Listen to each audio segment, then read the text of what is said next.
সুপ্রিয় দর্শক মণ্ডলী, কালের কণ্ঠের অফিসিয়াল ফেসবুক পেজে আপনাদেরকে স্বাগতম। এই মুহূর্তে সিরাজগঞ্জ সদর উপজেলার সোনগাছা ইউনিয়নের ভাটপিয়ারি এলাকা থেকে আমি সরাসরি যুক্ত আছি রাব্বি হাসান হৃদয়। আজকে যে বিষয়টি আপনাদেরকে জানাবো তা হচ্ছে অসময়ে কিন্তু অস্বাভাবিক হারে কিন্তু যমুনার নদীর পানি কিন্তু বৃদ্ধি পাচ্ছে এবং এই পানি বৃদ্ধির ফলে কিন্তু ইতিমধ্যে প্রায় 1.5 থেকে 2 শতাধিক বিঘা ফসলি জমি কিন্তু নদীগর্ভে বিলীন হয়েছে এবং স্থানীয়দের অভিযোগ অপরিকল্পিতভাবে কিন্তু বিভিন্ন জায়গায় যমুনা নদীর কোল ঘেঁষে আসলে বিভিন্ন ধরনের ড্রেজার ইউজ করে কিন্তু বালু উত্তোলনের ফলেই কিন্তু এই যমুনা নদীর তীর ইতিমধ্যে ভাঙন শুরু হয়েছে এবং তারা আরও বলছে যে বর্ষা মৌসুম আসার আগেই যেভাবে যমুনা নদীর ভাঙন শুরু হয়েছে, সঠিক প্যাড আর সঠিক তথ্য দিয়ে এসব সামলে নিব এক হয়ে। Monalisa sanitary napkin. তার ফলে কিন্তু আসলে বর্ষা মৌসুম আসলে কি অবস্থা হবে এটা নিয়ে কিন্তু তারা আসলে বেশ চিন্তায় রয়েছে এবং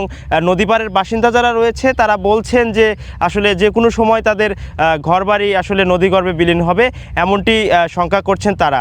এবং আমরা কথা বলেছি পানি উন্নয়ন বোর্ডের সাথে, তারা কিন্তু বলেছেন যে এই সোনগাছা ইউনিয়নের ভাটপিয়ারি এলাকাটি যে রয়েছে এখানে কিন্তু ইতিমধ্যে ভাঙন রোধে কিন্তু তারা প্রয়োজনীয় কাজ শুরু করেছে।